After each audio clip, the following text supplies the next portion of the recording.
Shalom teman-teman Facebook, lagi di Facebook What's on Your Mind. Semoga teman-teman dalam keadaan yang sehat, tetap semangat, dan juga masih dalam lindungan Tuhan. Nah, saat ini aku ditemani oleh Pendeta David Zebedius. Pendeta, apa kabar Pendeta? Yana, rapih banget nih ya Pendeta, putih hitam. Dan ini aku juga pakai rada-rada agak kebaya ya. Agak kebaya-ish. Karena kita nih di bulan Agustus, yaitu bulan kemerdekaan Indonesia. Jadi semoga ada nuansa putih. Nuansa putih dan nuansa ya harus rapi lah ya Pendeta. Kalau biasanya hari pengibaran bendera ya kan semua upacara itu semua pasti rapi-rapi. Jadi kita hari ini rapi sekali ya. Walaupun kita nggak di istana Iya, walaupun kita nggak di istana ya. Tapi kita tetap merayakan bulan kemerdekaan. Bulan kemerdekaan Indonesia. Ya. Nah, sebelum kita memasuki episode kali ini, ada beberapa hal nih Pendeta yang kita mau ajak untuk teman-teman. Jadi yang pertama, teman-teman jangan lupa untuk subscribe dan follow seluruh sosial media dari Hope Channel. Lalu apalagi Pendeta? Dan jangan lupa juga ya untuk bisa membagikan masukan atau juga usulan. Siapa tahu ada tokoh yang mau teman-teman bicarakan atau bahas di Facebook ini. Dan kalau nanti ada usulannya, pasti kita tampung dan kita akan pelajari sehingga kita bisa bagikan. Dan jangan lupa juga share video ini ya ke sosial media apapun, ke teman-teman yang semoga dapat jadi berkat. Iya. Jadi bukan cuma teman-teman yang menonton, tapi juga teman-teman yang lain yang mungkin juga belum tahu tentang Facebook, akhirnya jadi sama-sama terberkat gitu semua ya.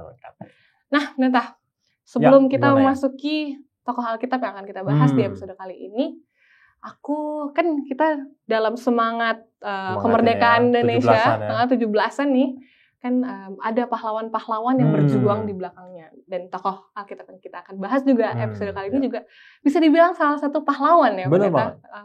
Nah, tapi sebelumnya aku pengen tahu pahlawan favoritnya Pendeta, pahlawan kemerdekaan ya Pendeta. Pahlawan kemerdekaan ya.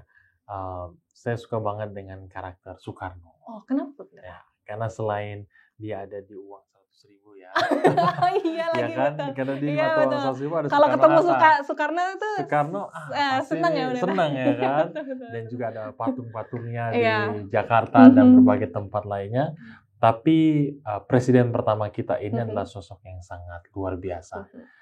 Saya rasa tanpa Soekarno semangat Indonesia itu tidak seperti sekarang ya. Identitas dan bahkan jati diri bangsa itu ada di dalam diri Soekarno. Walaupun dia memang seperti duit tunggal dengan Muhammad Hatta Soekarno-Hatta. Tanpa Muhammad Hatta itu Soekarno kalau saya bilang lebih dalam tanda kutip liar lagi pemikirannya, ide-idenya. Tapi diseimbangi oleh Hatta. Oleh sebab itu Soekarno pahlawannya. Menjadi favorit. Kalau Yana apa nih? Kalau aku ya, siapa yang kalau jadi favorit? aku Pendeta, ini kalau di Jakarta nih Pendeta, kawasan elit Pendeta, SCBD ya. Atau itu kan diangkat dari nama pahlawan ya Pendeta, itu Sudirman, Jenderal Insinyur Jenderal Sudirman. Nah, kenapa dia menjadi favorit aku? Karena dia walaupun sedang sakit, dia itu masih mau, bahkan semangatnya masih sangat tinggi untuk memimpin perang gerilya. Ya. Jadi lagi sakit pun dia tetap mau melawan Belanda demi kemerdekaan Indonesia. Itu perjuangannya luar biasa. Jadi Yana suka banget ya sama Sudirman. Suka banget Pendeta karena kalau Yana tahu, Sudirman itu sangat menghormati Soekarno. Oh, oke. Jadi waktu perang itu, ini cerita sedikit edisi kemerdekaan. Waktu Sudirman mau berperang gerilya, Sudirman itu minta izin dulu ke Soekarno. Dan Soekarno sebenarnya mengizinkan dia untuk tidak ikut karena kesehatannya kan. Yana tahu. Tapi Pak Dirman bilang tetap. Saya mau memimpin. Ya. Jadi tokoh-tokoh kita ini saling menghormati dan luar biasa ya. Kalau enggak, Indonesia nggak bisa merdeka. Besar seperti sekarang. Jadi kita juga mengenang para pahlawan yang sudah mendahului kita. Jangan sekali-sekali melupakan sejarah ya Pendeta. Tapi jangan hanya lihat patungnya aja di Jalan Sudirman, tapi harus menerapkan nilai-nilai perjuangan. Betul sekali. Nah Pendeta, di tokoh Alkitab kali ini, di episode kali ini, bahas nih ya. Pahlawan juga ya Pendeta, pahlawan bangsa Israel. Dan dia adalah seorang hakim. Tapi hakim itu bukan seperti sekarang aja ya, yang ada di pengadilan lalu menghakimi, tapi dia adalah pemimpin. Siapa dia? Katakan dia. Nanti. Jadi teman-teman jangan kemana-mana karena pembahasan kali ini tuh sangat menarik. Jadi jangan kemana-mana, tetap di Facebook.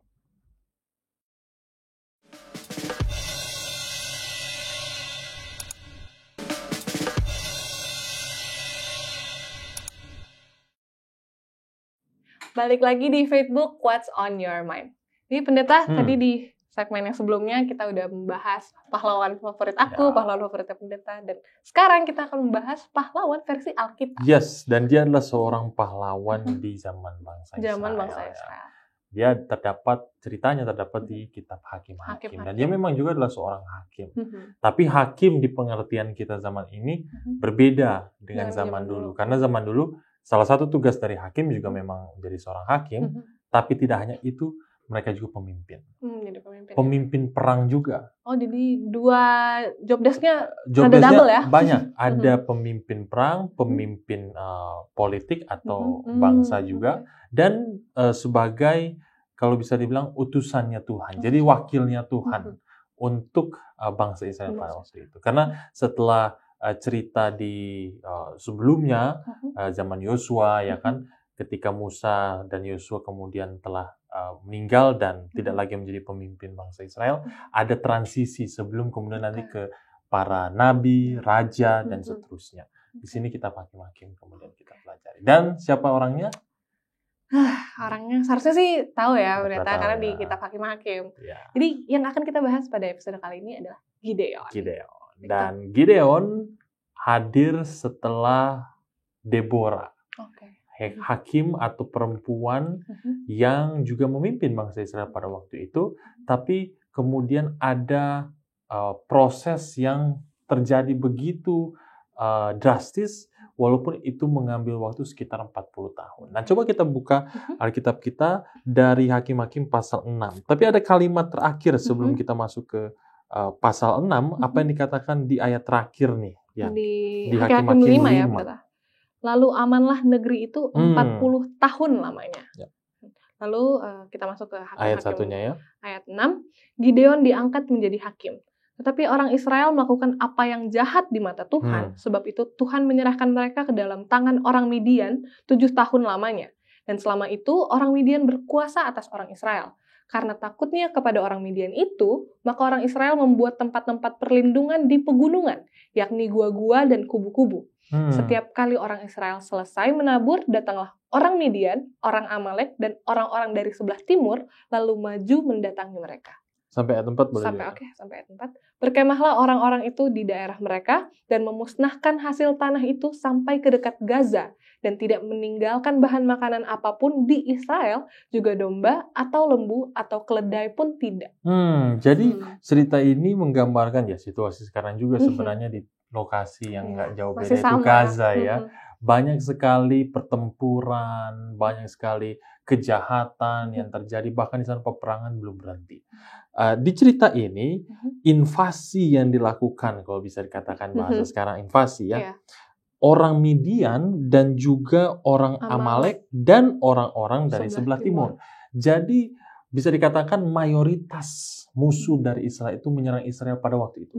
Tapi terjadi setelah 40 tahun kedamaian dari zamannya Deborah. Jadi buku Hakim-Hakim ini siklus sebenarnya. Siklus 40 tahunan. Jadi seringkali 40 tahun setelah Deborah atau setelah hakim yang sebelumnya itu memimpin dan memberikan kedamaian kepada bangsa Israel, yang terjadi setelahnya adalah bangsa Israel menderita lagi. Bangsa Israel kemudian harus mengalami kesulitan. Karena dikatakan juga orang Israel penyebabnya melakukan apa yang jahat di mata Tuhan. Nah, 40 tahun itu seringkali dibaca sebagai satu generasi juga. Jadi satu generasi ketika sudah mengalami kenikmatan menuruti Tuhan, kenikmatan untuk mengalami apa yang diberikan Tuhan, penurutan mereka, ternyata menyangkal lagi. Generasi berikutnya kemudian tidak mengindahkan, tidak melakukan apa yang sesuai dengan kehendak Tuhan lagi. Karena mereka melakukan apa yang jahat di mata Tuhan sekali lagi, maka Tuhan menyerahkan selama berapa lama? 7 tahun. 7 tahun lamanya, dan orang Midian itu berkuasa atas orang Israel. Tidak hanya berkuasa ya. Kalau kita lihat, ini mirip-mirip juga ya zaman Indonesia dijajah waktu itu. Tidak hanya mereka dirampas haknya, tidak hanya mereka direbut apa yang bisa mereka peroleh, tapi ketika orang Israel mau melakukan sesuatu, di sini salah satu contohnya adalah bercocok tanam atau bahkan melakukan aktivitas ya, bersama ternak, lalu kemudian harta bendanya, bahan makanan apapun, itu ingin dimiliki, mereka takut.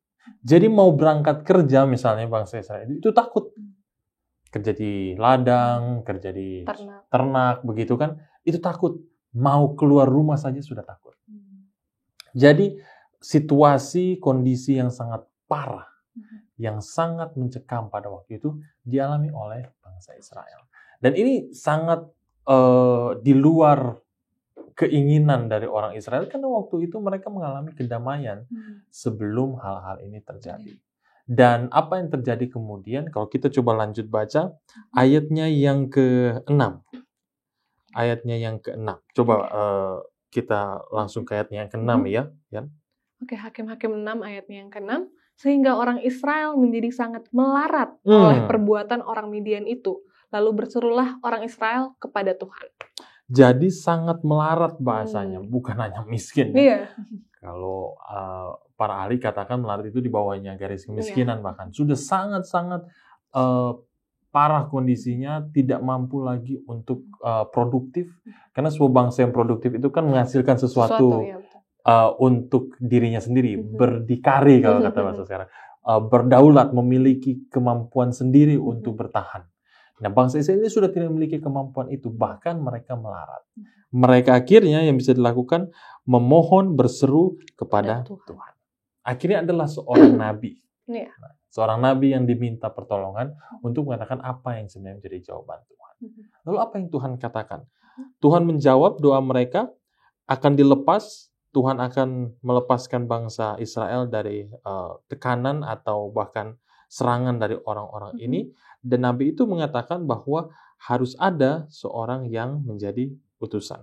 Ayat 11. Masuk ke cerita tentang Gideon. Gideon, oke. Ke ayat masih di Hakim-Hakim 6, ayat 11.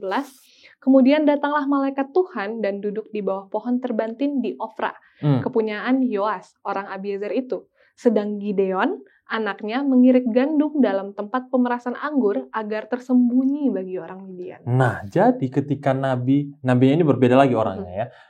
Nabi ini memperingatkan dan juga kembali flashback jas merah katanya. Jangan sekali-sekali melupakan sejarah. Bangsa Israel itu diingatkan kembali sejarah mereka diselamatkan oleh Tuhan. Sejak dari bangsa Mesir, kenapa harus diingatkan lagi? Karena memang orangnya berbeda. Ya, nenek moyang mereka yang mengalami itu, beda generasi. Tapi itu harus diingatkan supaya mereka timbul perasaan, oh iya ya Tuhan itu sudah menyelamatkan kita. Oh iya ya Tuhan itu tidak pernah meninggalkan kita meskipun dalam kondisi sekarang. Justru ini menjadi pengingat untuk mereka tidak melakukan apa yang di luar kehendak Tuhan. Lalu kemudian masuk ke Gideon. Gideon, apa yang sedang dilakukan dia waktu itu? Dia sedang mengirik gandum. Tapi di tempat mana? Pemerasan anggur. Nah, ini yang jadi menarik. Kalau kita tidak hati-hati membacanya, kita biasa kok itu biasanya. Tapi sebenarnya, kalau Yana tahu dan saudara-saudari sekalian, tempat pemerasan anggur itu ada di bawah tanah. Oh iya, betul. Iya, biasanya, kalau pernah lihat gambarnya atau mungkin nanti bisa di-search di internet, pengirikan anggur itu underground.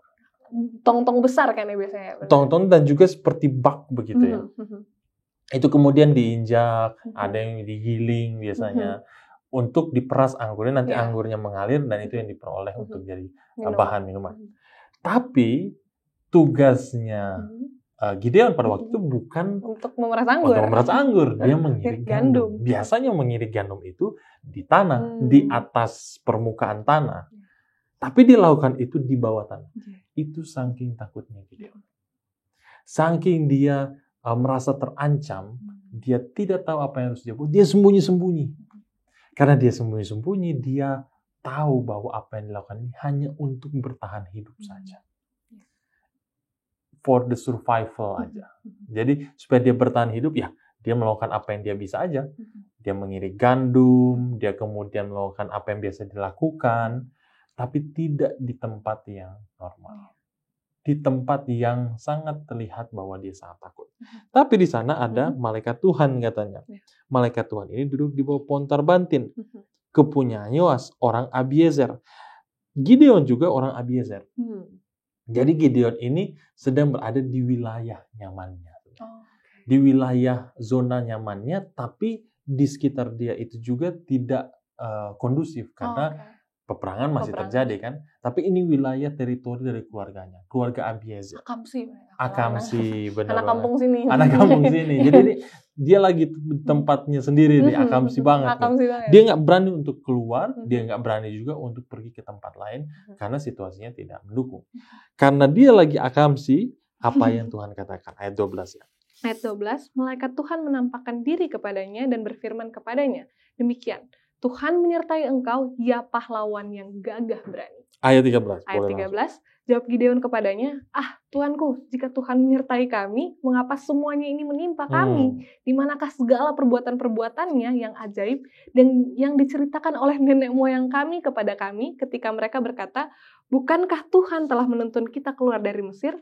Tetapi sekarang Tuhan membuang kami dan menyerahkan kami ke dalam cengkraman orang Midian. Nah, jadi malaikat Tuhan langsung mengatakan sebenarnya, hei pahlawan gagah berani. Wow, biasanya kan kita, iya memang saya pahlawan gagah berani. Ini senjata saya, ini kekuatan saya, ini kemampuan yang saya bisa lakukan untuk bangsa.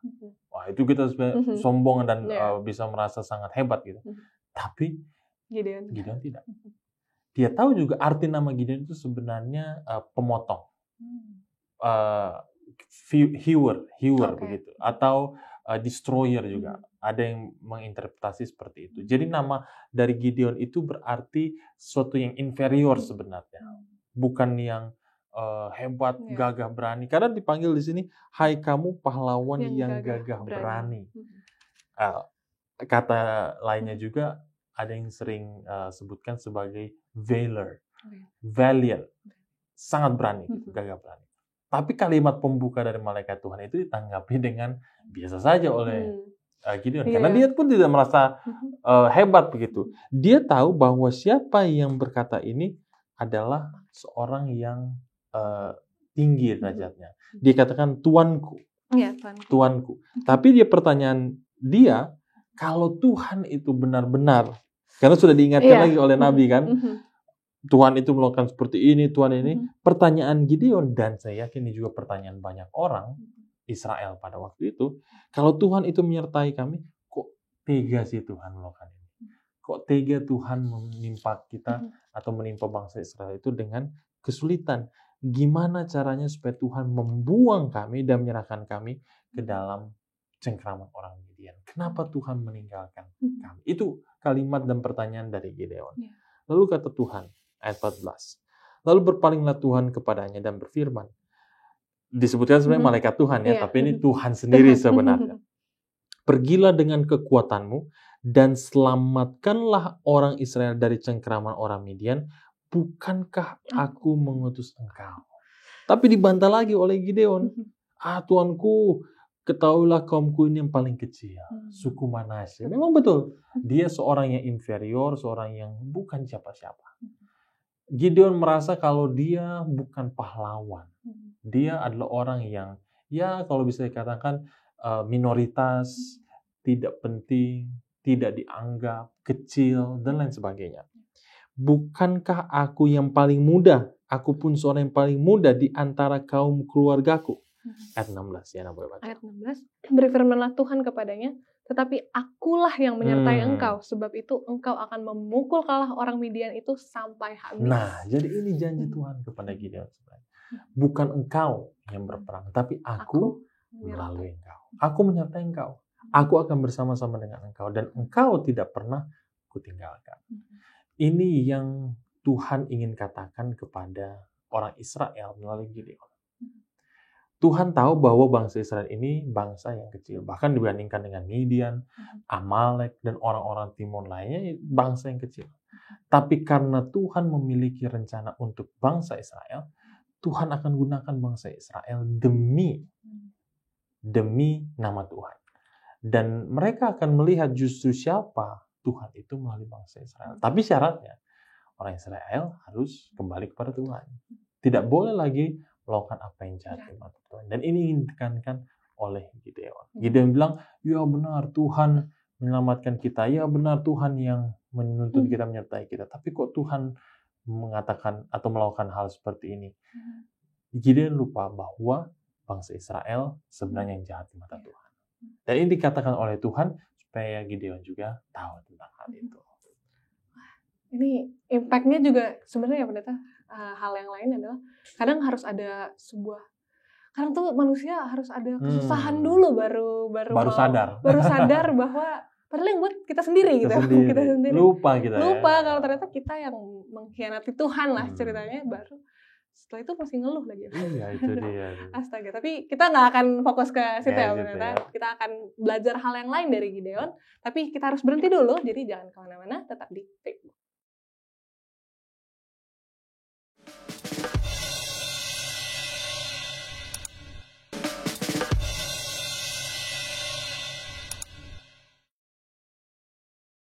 Login lagi di Facebook What's on Your Mind. Jadi tadi di segmen selanjutnya pendeta kita sudah sampai di diskusi antara Gideon dan malaikat Tuhan yang sebetulnya juga Tuhan itu sendiri ya yang berdiskusi dengan Gideon. Nah, setelah itu apa yang terjadi? Setelah itu Gideon tidak puas sebenarnya dengan jawaban Tuhan. Dia mohon tanda. Dia meminta petunjuk dari Tuhan apa yang harus dia lakukan selanjutnya. Karena dia sebenarnya tidak yakin dengan apa yang dikatakan oleh orang ini, yang kemudian kita tahu adalah Tuhan sendiri. Tapi Tuhan menunjukkan berbagai mujizat, termasuk hal-hal yang sebenarnya kecil tapi meyakinkan untuk Gideon. Nah, itu kita bisa baca di ayat selanjutnya. Tapi ada satu poin yang sangat penting yang kalau kita baca di ayat 33 dan 34, di sini kuncinya Gideon kemudian bisa menuruti apa perintah Allah. Apa yang dikatakan di sana ya? Ini Hakim-Hakim 6 ayat 33 dan 34. Seluruh orang Midian dan orang Amalek dan orang-orang dari sebelah timur telah berkumpul bersama-sama. Mereka telah menyeberang dan berkemah di lembah Yizrael. Ayat 34. Pada waktu itu roh Tuhan menguasai Gideon. Ditiupnyalah sangkakala dan orang-orang Abiezer dikerahkan untuk mengikuti dia. Pada waktu itu roh Tuhan menguasai Gideon. Jadi pada saat Midian, orang Amalek, dan orang-orang sebelah timur itu berkumpul bersama-sama, sebenarnya ada 3 kelompok orang yang berbeda, tapi mereka berkoalisi, kalau saya istilahnya, untuk menyerang Israel, karena mereka mau menindas Israel dan mengambil teritori Israel supaya mereka menguasai seluruh wilayahnya. Nah, ketika itu semua bisa dikuasai, maka mereka mendapatkan keuntungan dan mereka memperluas daerah mereka. Sedangkan orang Israel pada saat itu istilahnya itu digencet, dihimpit, ditekan, didesak oleh 3 kelompok ini yang sangat kuat. Bahkan kekuatan militer mereka itu sangat dahsyat. Mereka punya arteri, mereka punya kuda, kavaleri yang bisa berperang siap untuk memusnahkan orang-orang bangsa Israel ini. Tapi ternyata roh Tuhan menguasai Gideon. Dan ini poin yang sangat penting yang bisa kita ingat. Pahlawan-pahlawan yang ada, entah itu pahlawan di Indonesia, pahlawan di Alkitab, dan di mana saja, itu memiliki kuasa yang tidak hanya datang dari diri sendiri, tapi datang dari Tuhan. Saya ingin menyinggung ini juga tentang kemerdekaan di 17 Agustus ya. Kita lihat di tahun 1945 itu sebenarnya tidak hanya Indonesia yang berhasil merdeka karena bambu runcing, lalu kemudian bisa mengusir penjajah. Ada negosiasi-negosiasi, ada diplomasi-diplomasi yang kalau tanpa kehendak dan intervensi Tuhan, saya rasa sulit untuk bangsa ini bisa merdeka. Kuasa Tuhan yang mampu untuk menjadikan bangsa ini merdeka. Bahkan peristiwa Hiroshima Nagasaki itu tidak pernah diperhitungkan sebelumnya. Siapa yang tahu ada bom atom yang akan jatuh di wilayah penjajahnya Indonesia. Dan seringkali juga kalau Yana tahu Oppenheimer, belum nonton. Tapi udah dengar-dengar. Udah dengar ya, kayaknya panjang tuh filmnya. 3 jam katanya.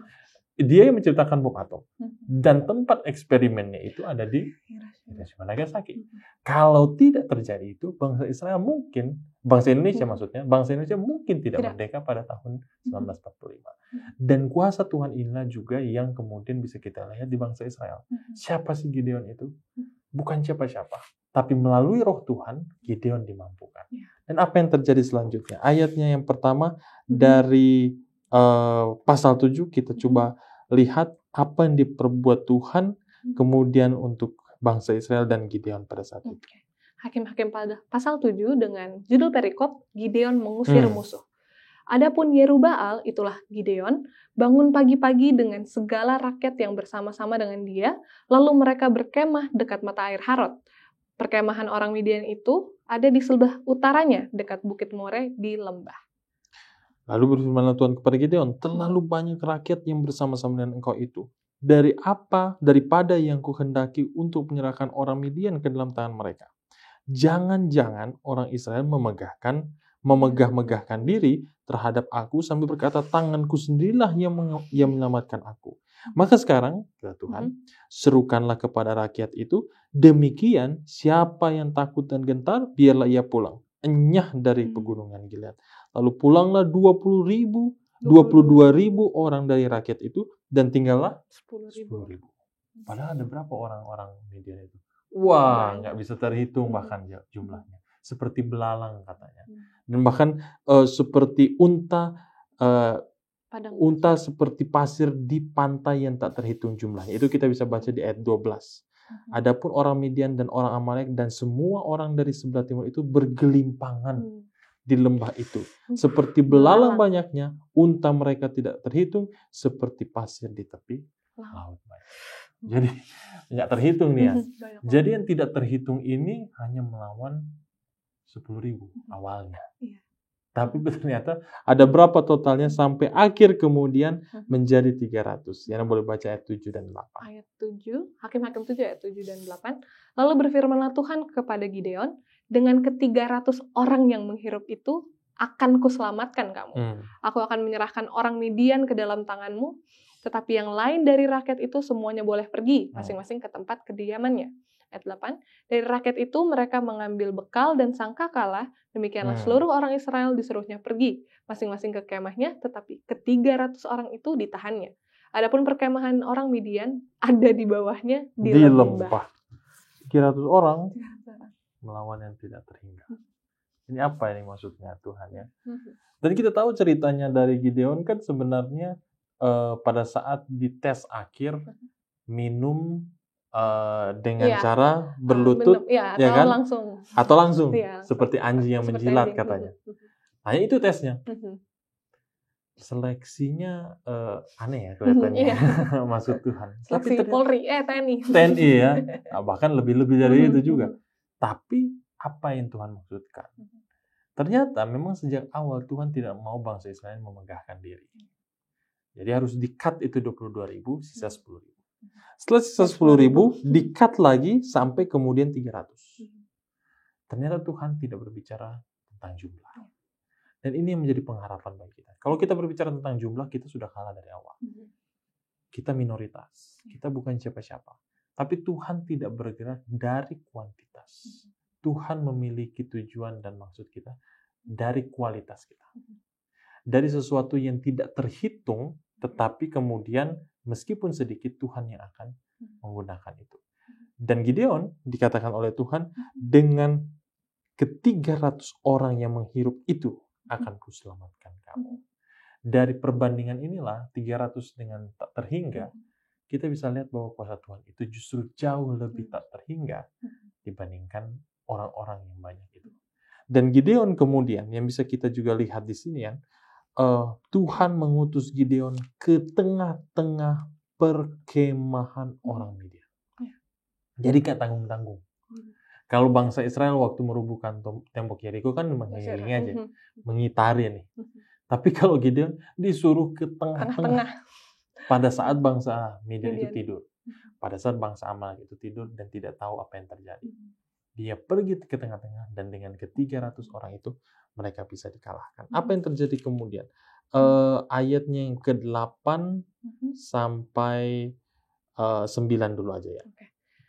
Masih di Hakim-Hakim 7, ayat 8 dan 9. Dari rakyat itu mereka mengambil bekal dan sangkakala, demikianlah orang Israel disuruhnya pergi masing-masing ke kemahnya, tetapi ke-300 orang itu ditahannya. Adapun perkemahan orang Midian ada di bawahnya di lembah. Pada malam itu berfirmanlah Tuhan kepadanya, bangunlah, turunlah menyerbu perkemahan itu, sebab telah kuserahkan itu ke dalam tanganmu. Jadi kata Tuhan, turunlah bersama dengan bujamu, karena mereka sudah kuserahkan ke tanganmu. Dan orang-orang itu sebenarnya takut pada awalnya ya, karena bangsa Midian ini jauh lebih kuat, jauh lebih besar dari bangsa Israel. Tapi mereka tahu kalau roh Tuhan menyertai mereka. Ada kuasa Tuhan yang ada di sana.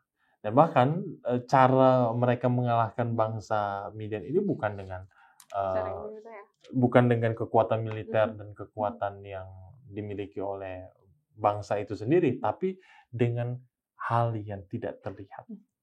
Tuhan menggerakkan bangsa Israel sedemikian rupa. Nah, ini jadi pengingat juga bagi kita. Seringkali kita terlalu mengeuforiakan kehebatan. Oh, kita punya senjata. Oh, kita punya kekuatan yang bisa terlihat. Tapi kekuatan yang tidak terlihat itu jauh lebih besar kekuatannya dibandingkan yang terlihat. Dan ini menjadi, kalau saya bisa katakan, modal kita ya untuk menghadapi berbagai tantangan di dunia ini. Kalau kita hanya melihat, wah, duitku hanya segini nih, ya kan? Waduh, nggak bisa kaya nih. Ya. Waduh, aku cuma segini IP-ku, nggak mungkin nih bisa lulus atau nggak bisa terima kerja. Kalau kita hanya melihat yang terlihat saja, kita tidak bisa mempercayai apa yang Tuhan telah siapkan pada kita, jauh dari apa yang bisa kita lihat. Itu hal yang penting, itu pasti hal yang perlu. Semua orang perlu uang kan, semua orang juga perlu pendidikan, semua orang perlu materi, tapi tidak satu-satunya itu, tidak semata-matanya itu. Dan Gideon melihat itu juga, beyond yang tidak terhingga. Menurut Yana gimana? Kalau menurut aku ya pendeta, Gideon dan bangsa Israel saat itu mereka peperangannya memang terlihat, banyak mereka susah untuk makan aja susah. Bahkan tadi dibilang mereka lari ke gunung-gunung karena saking mereka merasa tidak aman. Nah, kita sebagai manusia yang saat ini, apalagi di Indonesia, puji Tuhan kita sudah merdeka ya. 17 Agustus kita merayakan kemerdekaan kita ke-79. Nah, saat 78.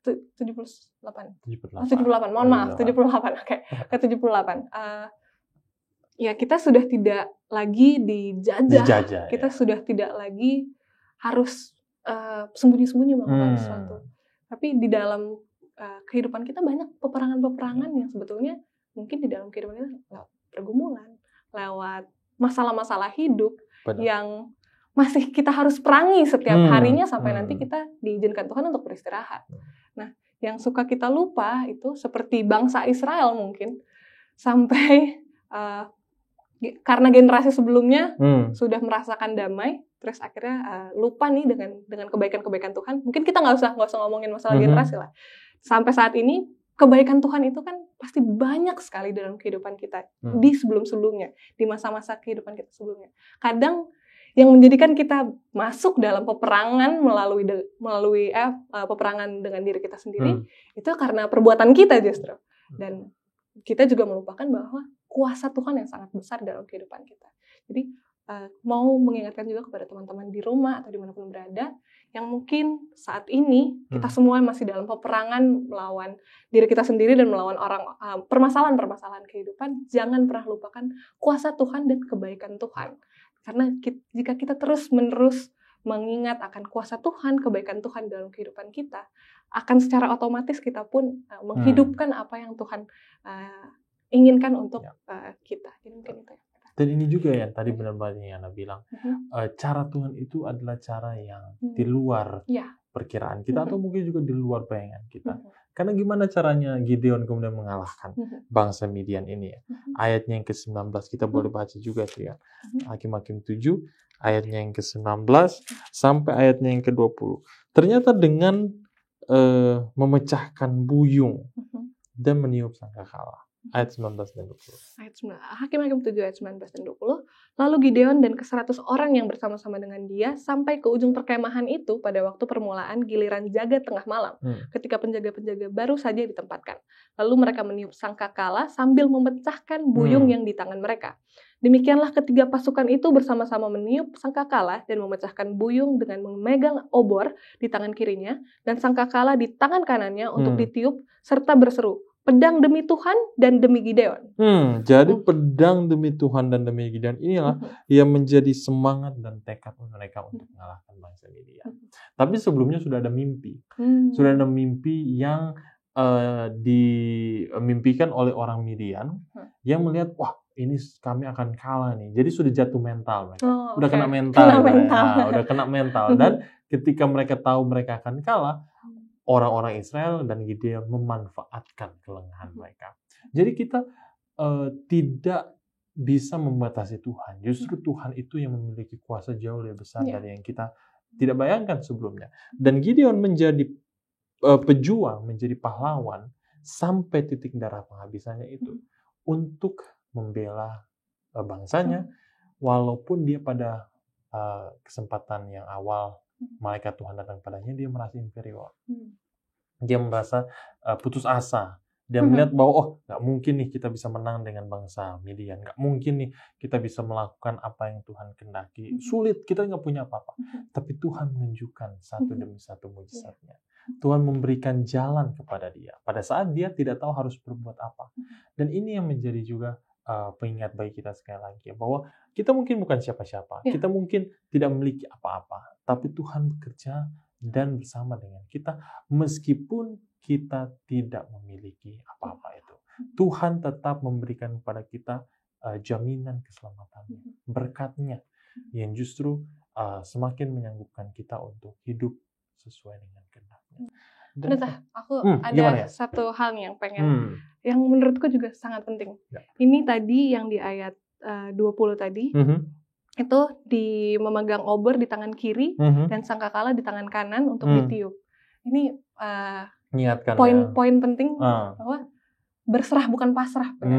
Kadang kita harus kita juga harus mengerahkan seluruh yang kita bisa gitu. Maksudnya Tuhan memang punya kuasa yang jauh lebih besar daripada yang kita miliki. Tapi bukan berarti karena Tuhan akan bersama-sama dengan kita, tentara tuh berdoa aja. Tapi kita nggak buat apa-apa. Ini tentara Gideon Gideon dan tentaranya memberikan contoh bahwa udah tangan kirinya satu pegang obor, satu lagi tangan kanannya meniup sangkakala. Jadi mereka mengerahkan semua yang mereka bisa untuk melawan orang Midian itu. Jadi kembali lagi diingatkan kepada kita semua bahwa berserah bukan pasrah, teman-teman. Kita harus tetap melakukan apa yang terbaik yang bisa kita lakukan. Dan seperti quotes yang paling terkenal, do your best and God will do the rest. Dan when God will do the rest itu bukan berarti kita juga tidak melakukan apa-apa dan Tuhan hanya memberikan yang sedikitnya. Tuhan melakukan semuanya ketika kita juga melakukan bagian kita. Jadi pada saat kita melakukan bagian kita, Tuhan yang akan menyempurnakan itu. Apakah kita bisa melakukan tanpa Tuhan? Tentu tidak. Tentu kita harus melakukan sesuai dengan apa yang Tuhan kehendaki juga. Dan justru semakin lebih indah ya, pada saat kita terlibat dalam rencana Tuhan, di dalam penyertaan Tuhan. Nah, kalau kita bermain sendiri gitu ya, Tuhan belum bilang kita lakukan, kita sudah lakukan. Tuhan bilang lakukan, kita nggak lakukan. Nah, jadi nggak ketemu gitu kan, nggak match. Tapi Gideon tahu kapan dia harus melakukan dan kapan dia tidak lakukan. Nah, ini yang kemudian orang Israel dan bahkan orang-orang Efraim ya secara khusus, karena dia berasal dari suku Manasye kan sebenarnya. Orang Efraim mengatakan seperti ini, ayat 1-3. Lalu berkatalah orang-orang Efraim kepada Gideon, apa macam perbuatanmu ini terhadap kami? Mengapa engkau tidak memanggil kami? Katanya. Ini sudah terjadi peperangan, sudah menang, tapi kemudian ada pertanyaan dari orang Efraim. Ketika engkau pergi berperang melawan orang Midian, kenapa engkau tidak memanggil kami? Mereka menyesali dia dengan sangat. Jawab Gideon pada mereka, apa perbuatanku dalam hal ini jika dibandingkan dengan kamu? Bukankah pemetikan susulan oleh suku Efraim lebih baik hasilnya dari panen buah anggur kaum Abiezer? Allah telah menyerahkan kedua raja Midian itu. Jadi raja Midian ini diserahkan kepada Gideon juga ya, yakni Oreb dan Zeeb, ke dalam tanganmu. Apa yang telah dapat kucapai jika dibandingkan dengan kamu? Setelah ia berkata dengan demikian, maka radalah marah mereka terhadap dia. Jadi permasalahan Gideon yang bukan hanya eksternal, tapi juga internal. Dan kita lihat bahwa ketika sukunya, bangsanya sendiri pun tidak selamanya mengikuti kehendak dari Gideon, karena Gideon mengikuti kehendak Tuhan sebenarnya, Gideon tetap berani dan melakukan yang benar. Nah sekarang Baik kita, kalau kita misalnya tidak disetujui oleh saudara kita, keluarga kita, kerabat kita, jangan patah semangat, jangan menyerah. Kita tetap harus melangkah ke depan. Karena kalau kita yakin itu suatu yang benar, pantang menyerah, tetap maju, semoga yang lain juga akan melihat keputusan kita adalah keputusan yang tepat. Nah, kalau misalnya kita melihat pelajaran dari Gideon bisa saja dia mundur. Iya. Bisa saja dia putus asa, bisa saja dia tidak percaya lagi kepada Tuhan.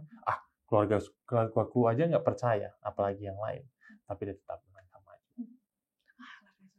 Dia nggak kena mental ya. Nggak kena mental ya. Walaupun tapi maksudnya bukan melawan, maksudnya berdiri teguh, tapi tetap minta tanda dari Tuhan. Jadi nggak asal-asal lawan aja ya pendeta. Jadi jangan nekat juga ya. Iya, nggak nekat-nekat juga teman-teman, masih harus banyak berdoa juga.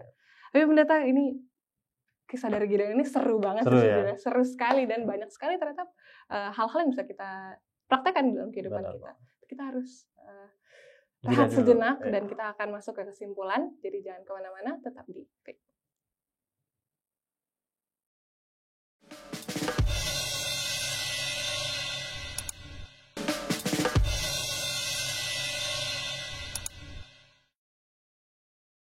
Lagi-lagi di Facebook, What's on Your Mind?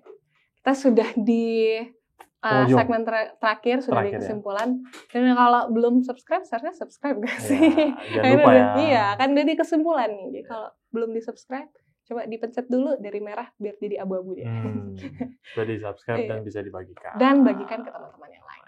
Kita ke kesimpulan ya pendeta? Ya. Dari aku nih pendeta.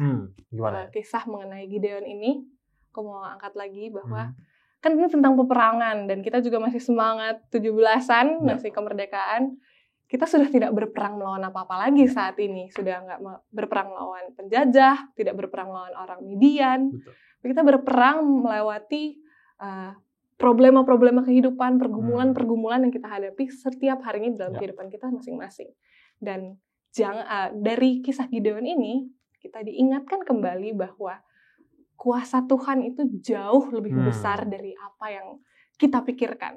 Kadang kita mencoba pakai kekuatan kita sendiri, akhirnya nanti jadi kayak Gideon. Aduh, kayak nggak bisa. Dan masa sih, kayaknya Tuhan udah ninggalin kita udah lama deh. Bahkan enggak, teman-teman. Banyak sekali hal-hal yang Tuhan sudah lakukan di dalam kehidupan kita di masa-masa lampau. Dan Tuhan akan masih mau memberikan kuasanya apabila kita mau bersama-sama dengan Tuhan. Dan di Filipi 4 ayat 13, ayat yang sudah sering kita dengar, yaitu segala perkara dapat kutanggung di dalam Dia. Jadi dalam peperangan kita sehari-hari, di dalam kehidupan kita, jangan lupakan bahwa semua perkara kehidupan itu Tuhan, kita bisa tanggung asal kita di dalam Tuhan. Jadi, jangan pernah meninggalkan Tuhan. Itu dari aku, pendeta. Kalau pendeta? Biasa ya. Itu udah lengkap pendeta. Aduh, belum dong pendeta. Pasti masih ada dari pendeta. Ya. Kalau kita coba lihat di Ibrani 11 nih ya. Ibrani 11 ayat 12, Ibrani 11 ayat 32 ya. Ternyata nama Gideon tercatat. Di dalam, kalau bisa dikatakan ini Hall of Fame-nya ya. Hall of Faith.